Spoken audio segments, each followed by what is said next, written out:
morning, students. Welcome back to another virtual experience. Today, our topic is communication and skills. Let's start. Unit 7. Skills. Reading. Page 79. Exercise 2. The founding of modern Australia. The story of Mary Wade. Mary Wade was born in London in 1777. Her family was very poor, and Mary was a street beggar and a thief. One day, while Mary was begging, she saw her friend Jane Whiting. Jane was a beggar too. The two girls decided to spend the day together. It was a day that changed Mary's life. While Mary and Jane were begging, they saw an 8-year-old girl. She was filling a bottle at a water fountain, and she was wearing expensive clothes. Mary and Jane offered to fill the bottle for the girl. Mary took the bottle and she broke it. The little girl was very upset, but Mary and Jane had a plan. They told the girl that they had another bottle, and they asked her to follow them.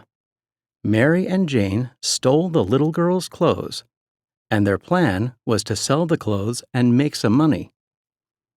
The police found the little girl's scarf in Mary's house and arrested her for theft. She went on trial. Mary was only 11 years old, but the judge sentenced her to death. At that time, the death penalty was the punishment for 160 crimes in Britain, including sheep stealing and pickpocketing. Mary was lucky. The authorities changed her death sentence to transportation to Australia. She traveled to Australia on a convict ship, the Lady Juliana. She was a servant to an Australian family when she was only 13. When she became free again, she met Jonathan Brooker. Mary had 21 children. One of her descendants, Kevin Rudd, became Prime Minister of Australia in 2007. Between 1788 and 1868, Australia was a British penal colony.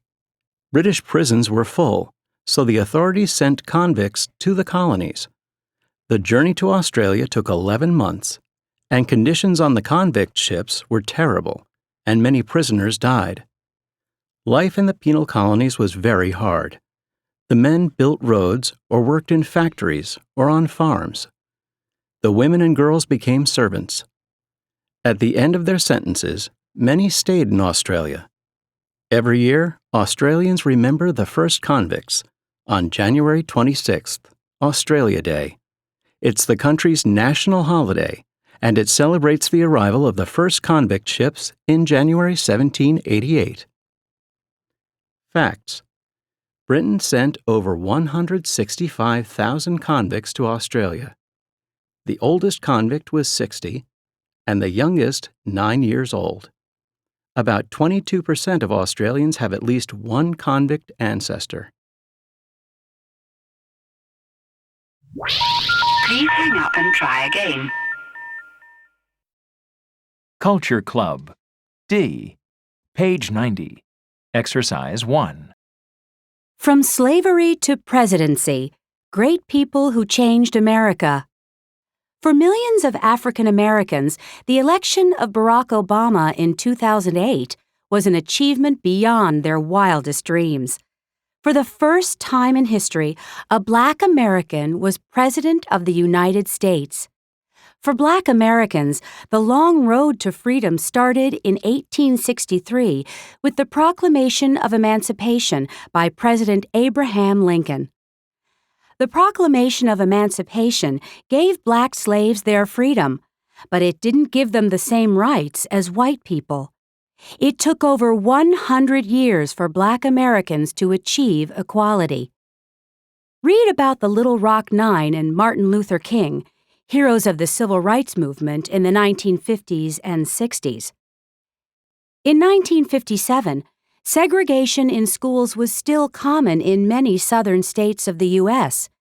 In Little Rock, Arkansas, 9 Black students were determined to change this and attend the Central High School, which was for whites only. On the first day of school, the governor of Arkansas sent the state soldiers to stop the black students from entering the school. President Eisenhower had to send federal soldiers to protect the students. It took a lot of courage to continue attending school because every morning, angry crowds of whites insulted the students and they even made death threats. But the Little Rock Nine didn't give up, and several graduated from Central High. Their example gave other students the courage to fight for equality. 9 courageous African American teenagers challenged segregation in the South and won. Americans celebrate Martin Luther King Day each year in January.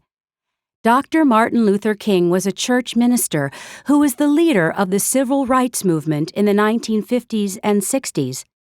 He was born on January 15, 1929, in Atlanta. After graduating, King became a church minister in Alabama. Dr. King helped organize the Montgomery bus boycott, which another famous Black American named Rosa Parks started. He was sent to jail for his participation. On August 28, 1963, King made a speech which became very famous. It is called the "I Have a Dream" speech. His actions resulted in the Civil Rights Act of 1964, which made all forms of discrimination and segregation illegal. Dr. King won the Nobel Peace Prize in 1964. He was assassinated on April 4, 1968.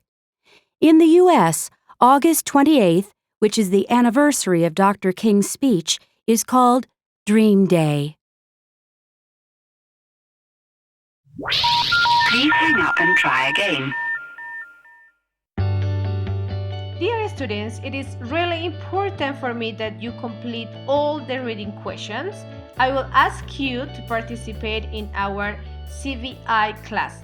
I'll see you there. Bye-bye.